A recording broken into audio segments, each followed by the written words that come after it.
So here it goes. It's an easy on and off switch.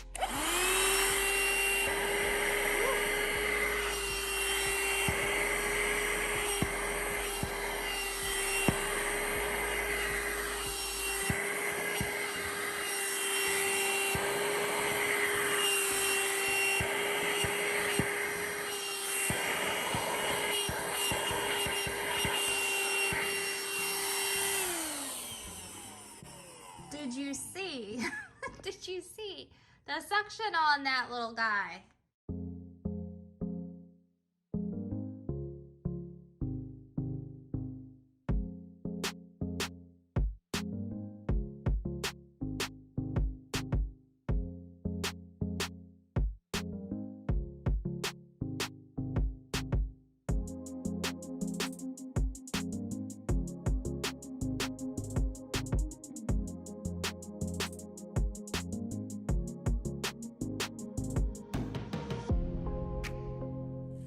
It's all trapped inside. Okay, here's a true testimonial. The cat bed.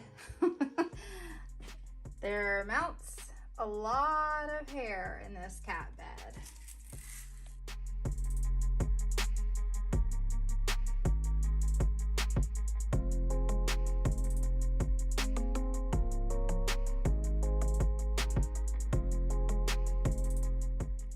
And one more time, I just want you to really see how this sucks up these hairballs and just how powerful this machine is.